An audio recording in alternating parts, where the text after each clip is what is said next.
আসসালামু আলাইকুম রাহমাতুল্লাহ। মাশাআল্লাহ, কি অবস্থা, কেমন আছো? আছি আলহামদুলিল্লাহ। নাম কি তোমার? মোহাম্মদ কামরুল হাসান।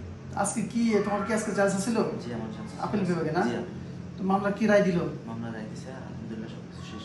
আলহামদুলিল্লাহ। কি তোমার মামলাটা কি কিসের ছিল? ঘুমের ওষুধ ছিল বাংলাদেশ থেকে, 2টা ওষুধ। ঘুমের ওষুধ? জি দুইটা বোর্ডের জন্য ধরছে? জি জি 2টা। তো প্রাথমিক রায় আদালত থেকে তোমাকে ছেড়ে দেওয়ার পরে জেল খাইছিল কয় মাস? 3 মাস 10 দিন। এরপরে কি আবেদন করার পর তোমাকে জেল থেকে ছেড়ে দিয়েছে? জি জি, আমি বাংলাদেশ থেকে প্রেসক্রিপশন ডকুমেন্ট দেওয়ার পরেও আমাকে জেল থেকে নির্দোষ ঘোষণা করে ছেড়ে দিছে। এরপরে কি করছো?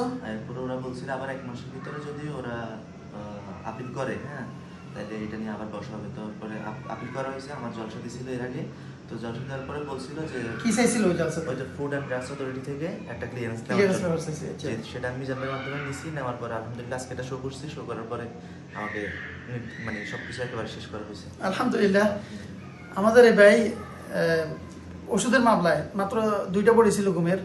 এই 2টা বডির জন্য আজকে যে 3 মাস 10 দিন জেল খাটছে। এরপরে জেল খাটার পরে তাকে বাংলাদেশ থেকে যখন টেস্টেড করা প্রেসক্রিপশন যে সাবমিট করেছে তখন তাকে জেল থেকে বের করছে। এরপরে আবার আপিল বিভাগ থেকে তাকে বলছে যে Saudi food and drugs authority থেকে ক্লিয়ারেন্স পারমিট নেওয়ার জন্য, ওইটা নিলে মামলা শেষ হবে। আলহামদুলিল্লাহ ওইটা নিয়ে আমরা ওইটা বের করে দিছি। বের করে দেওয়ার পরে সাবমিট করে দিছি। আজকে আলহামদুলিল্লাহ তার হাজিরা ছিল। এই কিছুক্ষণ আগে তার মামলা শেষ হয়েছে। আলহামদুলিল্লাহ নির্দোষ খালাস করে তাকে লোকটাকে আলহামদুলিল্লাহ রেহাই দিচ্ছে আদালত থেকে। তিনি এখন আসামি না, এখন তিনি নির্দোষ। আদালত হাইকোর্ট থেকে তাকে সশস্ত্র সম্মানে খালাস দিয়ে দিচ্ছে আলহামদুলিল্লাহ।